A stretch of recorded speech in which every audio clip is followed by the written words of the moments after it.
A segunda temporada de Kaiju número 8 finalmente chegou. Depois de descobrirem que ele era um monstro, foi por muito pouco que o nosso protagonista não morreu. E agora, meus amigos, um destino muito diferente está por vir. O episódio começa com as pessoas desesperadas fugindo de um Kaiju. Nessa que eles estavam correndo, a mina acaba caindo no chão e o prota pede pra ela se acalmar porque tudo ia ficar bem no final. Quando a força de defesa aparece, o mano fica até feliz falando pra eles derrotarem aquele monstro. O problema é que as coisas estavam tão esquisitas que, além da mina sumir, tinha vários soldados armados mirando na boca dele. E se você pensou que não podia piorar, lá tava a gatinha com uma bazuca na mão, dizendo que ele não era mais o Kafka Ribino e sim o Kaiju número 8. Então ele se transformou e todo mundo começou a meter bala dizendo que tava na hora de acabar com a vida desse monstro. E os tiros irritaram tanto ele e o prota perdeu o controle e o seu lado Kaiju fez ele virar uma criatura maior que um prédio.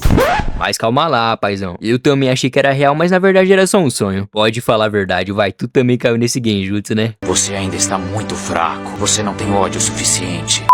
Depois de acordar assustado, ele tava dando graças a Deus que tudo isso não passava de um sonho. Já do outro lado da cidade, a gente se depara com um lugar totalmente destruído. Assim que a mina com o nome de Mina aparece, nem ela tava acreditando na catástrofe que esse lugar tinha virado. Então o vice-capitão Yoshino apareceu, dizendo que fazia 5 dias que o julgamento do Prota estava aberto. E pelo visto ele tava preso até agora. A mina disse que entendia isso, e agora eles iam ter que se preocupar em consertar essa zona toda. E o Hoshina só sabia se perguntar por que aquele tapado resolveu fazer aquele showzinho. Quando a gatinha pergunta se era hoje que os novatos iam pras novas unidades, o mano diz que se bobear eles já devem até estar chegando. Falando neles, lá estavam os mortadelos dentro do carro. Não tava todo animado com a paisagem. O Ishikawa não tava muito pra papo, já que seu amigo podia ser morto a qualquer momento, né? O Iharu fala que ele não precisava ficar com medo só porque era a primeira vez deles. Mas o mano disse que o problema não era esse. E o idiota só sabia falar do castelo Matsumoto que tava deixando ele animadão. Aí quando cai a ficha que eles não tinham mais notícias do Prota, o Iharu diz que é bem provável que ele não vai continuar sendo um soldado. O Ishikawa começa a dar risada falando que ele se lembrou de uma coisa. De uma vez que o Kafka virou pra ele perguntando se ainda dava pra ele ser um soldado mesmo sendo um monstro.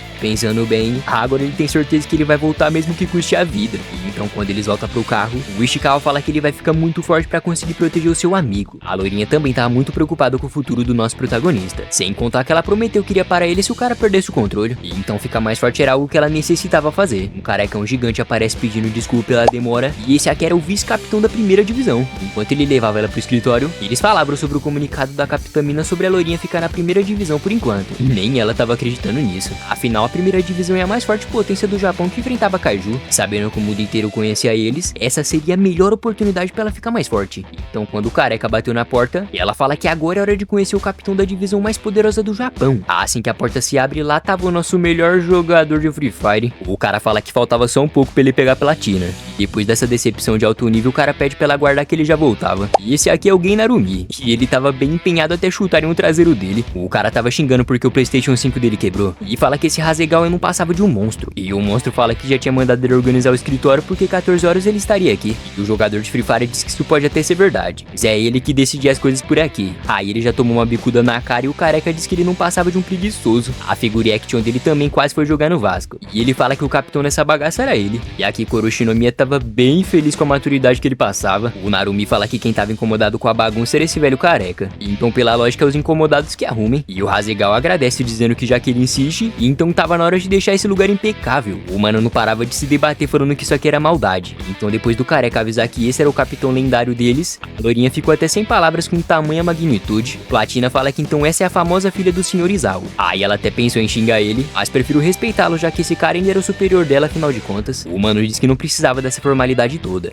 Como capitão da primeira divisão ele só queria uma coisa dela. E ela queria saber que coisa era essa, mas bem na hora um sinal de emergência tocou e ele fala que foi bem na hora certa. No caso ele queria que ela assistisse ele em ação pra aprender como é que se faz. Então ele ia dar a honra dela ter lá ele de um lugar muito especial. O mar começou a tremer, os helicópteros entraram em ação e tinha até tanque de guerra e uns caminhão cabuloso. As pessoas estavam recebendo um aviso de rota de evacuação porque um perigo muito grande estava se aproximando. E esses caras não tava pra brincadeira mesmo. O Rick foi só os reforços chegar que a bala já tava comendo solta. O monstrengo tava levando chuva de míssil de todos os lados. E se já não era o bastante, tinha arma de tudo que é jeito pra acabar com ele. A intenção deles era mandar o Godzilla pro norte para as pessoas poderem fugir em segurança. Só que o grandão ficou tão irritado que deu uma cabeçada na água fazendo tudo tremer e grande parte da ponte afundar. Dentro do helicóptero, Narumi fala que os planos iam mudar. E agora ele queria que os parceiros deles fossem pra ponte. Então o squad ouviu as ordens do capitão e foi correndo atirar naquele monstro safado. A loirinha tava achando incrível como eles conseguiam controlar até a trajetória do Kaiju. E isso só era possível graças às altas estatísticas de cada oficial. E ela nem duvidava que todos tivessem tem mais de 40% de poder, sendo maiores até que um tenente. E depois que o batalhão guiou o Kaiju pro ponto B, o Narumi diz que agora ele vai entrar em ação, e que ele não quer que a lourinha tenha classe, mostre etiqueta ou grande formalidade. Aí o doidão achou que tava jogando Free Fire de verdade e pulou lá de cima, só que sem paraquedas. E ele tava indo na direção do Kaiju com uma arma muito louca que tava emanando uma aura roxa sinistra. E ele cravou aquilo no Kaiju, e depois de gritar, o mano só apertou um botão e já fez o monstro explodir, e saiu voando um molho de tomate pra todo lado da cidade. E então, depois de mostrar o porquê ele é o capitão da divisão mais poderosa, ele fala que só quer que ela mostre uma força avassaladora. Isso porque ele não precisava de uma pessoa fraca que tinha bons modos. E agora sim a loirinha sentiu respeito por esse cara. Quando eles voltam pra base, o cara tava surtando dizendo que a mina tava na capa como se fosse ela que derrotou aquele Kaiju. Só podia ser palhaçada as pessoas gostar mais dela, sendo que foi ele que derrotou aquela coisa. A Shinomiya não sabia se ria ou se chorava, e o parceiro tava cansado dos capitães precisar de bons modos. E ele queria saber por que ele tinha menos seguidores. Tava acreditando que o cara mais forte do Japão perdia tempo com essas merda. Quando ela avisa que o celular dele tava tocando, o cara não tava afim de atender porque ia ser aquelas reunião chata do diretor e do careca. E nessa que ele ia falar que preferia jogar um Roblox, o tiozão aparece bem na hora chutando ele pra longe, falando que esse era o trabalho dele. O cara queria saber o que podia ser tão urgente desse jeito.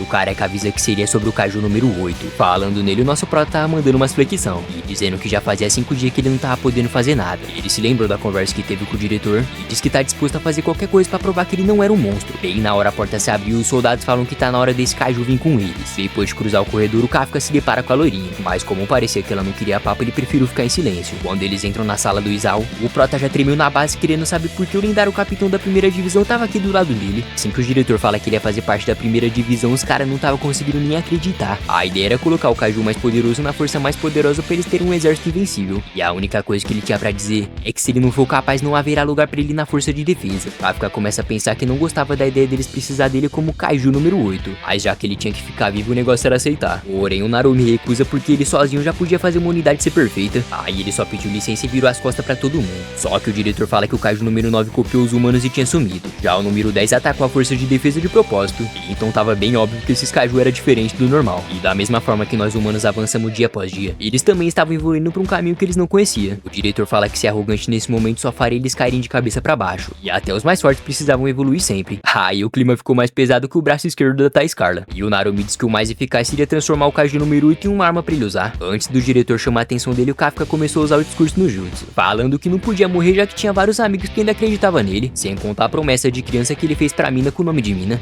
E então ele prometia que ele seria de muita utilidade pra primeira divisão. O jogador de Free Fire paga de marrento e fala que não tá interessado nos sentimentos dele, e que se ele não mostrar resultados, o futuro dele seria virar uma arma de Kaiju se o número 8 voltasse perdendo o controle. E depois de agradecer, a notícia chegou até a sala da Capitã Shiro, e ela fala que é melhor eles não perderem tempo e treinar pra eles ficarem mais fortes. Depois de fazer as malas, a lourinha olha pra um quadro de alguém que tava ali na parede. E então quando o Shinomiya desceu lá pra baixo, o cientista fala que aqui tava o que eles queriam mostrar pra ele. Aí mais um terremoto começou, e dessa vez até as casas estavam indo pra baixo da terra. E sabe lá Deus o que tava acontecendo naquela fumaceira toda. As pessoas não paravam de correr assustadas por causa daquele tremor. Mas como isso acontecia com frequência, então talvez já tudo iria voltar ao normal. E isso era o que eles pensavam, né? Porque na verdade tinha um buraco gigantesco no meio da cidade. Quando os curiosos decidem se aproximar pra olhar mais perto, assim que a mulher aponta o celular, várias formigas gigantes apareceram com muita sede de sangue. Elas estavam subindo o telhado, dominando as ruas, e agora sim a baguncinha vai começar. E a abertura da segunda temporada começa e, mano... que merda, hein? Lá no quartel, o carecão fala que o treino de hoje já tinha acabado. Pelo visto, todo mundo tava cansado, principalmente o prota que já tava chegando nos quarentão. Mas não deixa se enganar pela idade não, meus amigos. O tiozão realmente tava tão empenhado querendo ficar mais forte pra valer. Afinal, ele precisava provar o seu valor pra conseguir sobreviver. A loirinha já tava pistola falando que ia resolver isso aqui e agora. E ela foi lá na sala do capitão pra exigir um treino pessoal. Por alguma razão, o cara tava lá de joelho pra ela. E adivinha só, o mano tava lá pedindo dinheiro emprestado. O Narumi fala que não sabe o motivo, mas toda a grana dele sumiu do cartão. E a loirinha diz que faz sentido já que ele vive fazendo compra na internet. E ainda jogou na cara dele que é feio ficar pedindo isso pra uma subordinada. O cara tava determinado falando que era pra colocar uns Dima no Free Fire. Aí nessa que ela manda o capitão calar a boca, um alarme tocou e o careca fala que tá na hora deles agir. E depois de colocar o traje, o mano fala que é uma palhaçada atrapalhar ele no momento de uma negociação importante. Mas já que não tinha o que fazer, então tá na hora de trabalhar, né? E enquanto isso lá na cidade as pessoas estavam passando o maior sufoco. Os alertas diziam pra eles irem com urgência pros abrigos mais próximos. Só que como a coisa tava ficando séria, quase que não tinha mais espaço pra galera se abrigar. A garotinha tava ferida se cagando de medo, mas o amiguinho fala pra ela relaxar porque a primeira divisão já tava chegando. E então com um único golpe o Narumi ia acabar com todos os kaiju. Quando o formigão encarou eles, o Guri foi tão corajoso que entrou na frente pra salvar aquela garota. E ele tava implorando pedindo pro Narumi aparecer. E nessa que ele ia ser devorado. O Platina apareceu com muito estilo pra salvar aquelas crianças. Ele disse que esse moleque deveria ser punido por não chamar ele de capitão. E agora o castigo dele seria pegar o celular da mãe, postar 10 vezes na internet que o capitão Narumi era muito descolado. As outras duas, o pelotão também tá enfrentando aquelas formigas gigantes. O jogador de Free Fire fala que a segurança dos cidadãos é prioridade. E então todos tinham obrigação de levar eles pra zona de neutralização sem ferir nenhuma pessoa. E já pra loirinha e pro Kafka, ele manda eles eliminar os kaiju, entrar na zona de abaixo depois que os civis terminarem de evacuar. Os agentes estavam desesperados fechando os portões e atualizando a situação. E eles também estavam de olho nos sinais vitais do kaiju número 8. Como todo mundo tava afobado, o diretor fala algumas palavras pra acalmar eles. Ninguém aqui é bom, só os caras. Nós é ruim, tá entendendo? Então eu não quero que ninguém faça nada mais, nada menos do que o horrível. Fechou? E assim que a rapaziada fica mais calminha, até o velhote se impressionou. Os helicópteros estavam metendo bala no formigão. E a estratégia era forçar eles irem pra zona leste. A Shinomiya já se preparou pegando aquele machadão insano dela. E depois de uma aura sinistra sair do seu traje, ela fala que agora sim ela vai entrar em ação. Já que o Narumi nunca viu a loirinha lutar, ele pede pra equipe dar suporte pra ela, né? Mas foi um piscar de olhos, a mina passou mais rápido que o Sonic e derrotou aquela coisa feia como se não fosse nada. Quando todo mundo descobre que ela tinha derrotado o alvo, claramente que eles iam ficar impressionados. Só que ela não tava nada satisfeita com isso. A loirinha diz que precisa ser mais rápida que o Yoshina e ter os golpes ainda mais pesados que a Capitamina. Aí ela estraçalhou o kaiju e deixou todo mundo lá do posto e o Kafka impressionado. Dessa que a rainha dá os parabéns. A Shinomiya matou mais um e diz que a líder não pode abaixar a guarda em nenhum momento. E ao ouvir isso ela fala que ela tinha bastante personalidade pelo visto. E então agora dava pra ter certeza que elas iam se dar muito bem. E enquanto a loirinha eliminava todos os alvos, o cara fala que nem parece que essa aí é a garota recruta. O maluco de cicatriz na testa explode umas formigas e fala que ele é muito mais forte do que qualquer novato. Mas como o nome dela não parava de ser mencionado, o cara ficou até na deprê. Careca fala que ela é bem mais forte do que o Narumi no primeiro ano dele. E quase que ele teve um surto quando escutou isso. Agora o mais importante era desvendar o que tava acontecendo aqui. Não fazia sentido ter formiga kaiju na superfície, sendo que elas só aparecem raramente lá no subsolo. Então é bem provável que seja a primeira vez na história que uma coisa dessa acontecia. Quando o diretor fala que parecia muito com a vez que o kaiju número 10 atacou a base, o Narumi diz que talvez tenha alguém dando ordens com algum objetivo em mente. Agora que tinha várias formigas indo pra zona oeste, era a vez do Prota mostrar o que ele sabia fazer. Coitado não parava de se tremer de medo. E o velho do tapa-olho fala que queria saber o que o kaiju número 8 podia oferecer.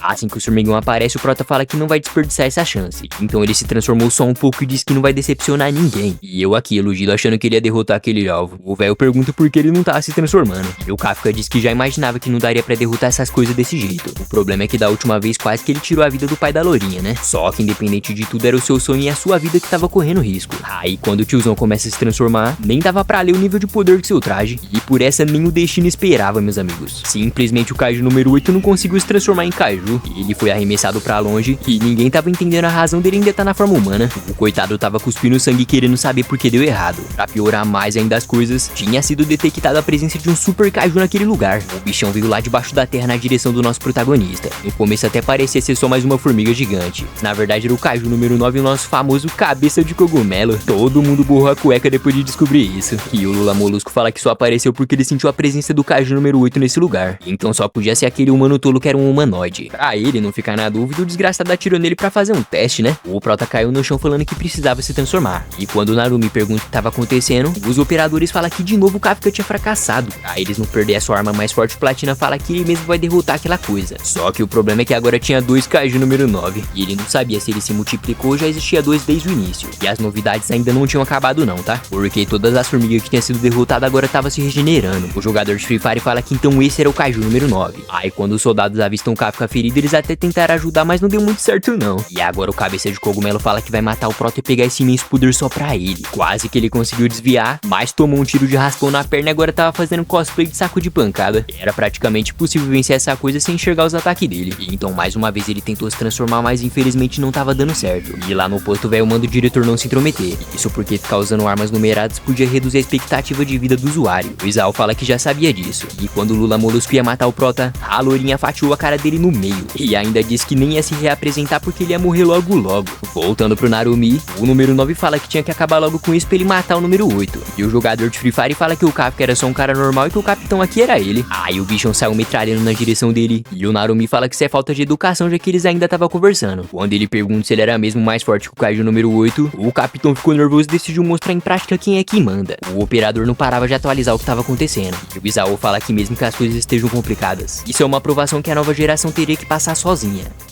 Depois que o Coisa Ruim termina de se regenerar, a Lourinha manda ele se transformar, mas ele fala que não tava conseguindo. Ela fala que só podia ser algum truque sujo do número 9 e tava interferindo na transformação do Kafka. Aí o bichão já mandou vários ataques pra cima dele, mas a Shinomiya já desviou com muita velocidade. E ela avisou que atingiu o alvo pra ele não conseguir se mexer. Assim ia dar pra saber se ele tava atrapalhando a transformação quando ele ficasse focado em se regenerar. E ela fala que era difícil admitir, mas ela realmente ia precisar do poder dele pra poder vencer essa. E então eles foram pra cima dele, mas como não dava pra olhar pros dois lados ao mesmo tempo, o desgraçado dividiu a cabeça dele e já tava atirando neles. De novo o Kafka tava apanhando, e a Shinomiya disse que era impossível prever o que esse monstro ia fazer. E não dava tempo mesmo, que até ela com seu poder de traje imenso não conseguiu desviar dessa. E o otário tava cantando vitória antes da hora, mas já tava levando uma retada do Thor pra ficar esperto. A Kikuru deixa claro que não vai ficar parada só observando enquanto perde algo, e dessa vez ela realmente ia salvar aquilo que era importante pra ela. Então o flashback dela criança começou, e na televisão mostrava o quanto as pessoas amavam a Hikari Shinomiya. Ela era a verdadeira Valkyria que carregava a arma do Kaiju número 4. E como essa era a mãe da loirinha, todo mundo rodeava ela dizendo que a sua mãe era incrível. Claramente que ela se gabava de ser filha daquela lenda, né? Sempre que a sua mãe chegava em casa, a garotinha já ia correndo abraçar ela. O chucrão do Isao mandava ela parar porque a esposa dele tava cansada, mas elas fingiam que nem tava ouvindo e continuavam brincando sem parar. A Kikuru fala que foi muito legal ver todos os seus colegas dizerem que a sua mãe era incrível. Então depois de ver uma faixa, ela pergunta o que tinha acontecido. Só que a Hikari manda ela não se preocupar porque foi só um kaiju meio fortinho que ela enfrentou, mas já tava tudo bem. Quando a loirinha fala que também entrar pra força de defesa algum dia, seus pais até se assustaram com o que tinham ouvido, e a mamãe fala que sempre que ela tivesse em apuros ela estaria aqui pra ajudar.